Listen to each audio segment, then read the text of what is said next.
ஒரு 5 மணிங்கும் போதே வெயில் இந்த போடு போட்டுட்டு இருக்குதுங்க. தோட்டத்தில் இருக்கிறவங்களுக்கு இந்த நிலைமைனா சிட்டிக்குள்ளே இருக்கிறவங்களுக்கு ரொம்ப சிரமமாக தான் இருக்குன்னு நினைக்கிறேன். இந்த பிரண்டை மட்டும் பார்த்தீங்கன்னா அடிக்கடி அலையா விருந்தாளி ஒருத்தர் வந்து சாப்பிட்டுட்டு போயிடறாருங்க. யாருன்னு பார்த்தீங்கன்னா முயல் குட்டி தான். நல்லா கொழுந்து விட்டு தளைஞ்சிருக்கும். கரெக்டான சமயத்தில் வந்து சாப்பிட்டுட்டு போயிடும். அது சாப்பிட்டது போக மிச்ச மீதி தான் எங்களுக்கு.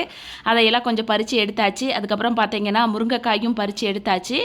எனக்கு சப்போர்ட்டுக்காக எங்கள் பெரிய மாமாவும் கொஞ்சம் வந்து காய் பறிக்க வந்திருந்தார். நாட்டு அவரையும் கொஞ்சம் நிறையாவே இருந்துச்சு. அதையும் பறித்து எடுத்தாச்சுக்கேன். இந்த மொந்த வாழைத்தார் பார்த்தீங்கன்னா தார் இப்போ தான் கொஞ்சம் ஊற ஸ்டேஜில் இருக்குது. சரி இந்த சமயத்தில் பறித்து பஜ்ஜி போட்டால் நல்லாயிருக்கும் அப்படின்ட்டு ஒரு 2 காய் மட்டும் பறிக்கலாம் அப்படின்னு தான் நானும் அவரும் பறிக்க ஆரம்பித்தேன். ஆனால் அது பார்த்தீங்கன்னா கிட்டத்தட்ட 5-6 காய்க்கு மேலே கீழே விழுந்துருச்சு. ஒரு வழியாக எல்லா காயும் பறித்து எடுத்துக்கிட்டு தொட்டிக்கிட்ட வந்தாச்சுங்க. இந்த தொட்டியில் தண்ணி குடிக்கலைன்னா நமக்கு மனசே ஆறாது. நல்லா சில்லுன்னு தண்ணி குடிச்சிட்டு அப்படியே கிளம்பியாச்சு. கையோடு பார்த்தீங்கன்னா கருவேப்பிலையும் உடைச்சி எடுத்துக்கிட்டு வீட்டுக்கு வந்தாச்சு.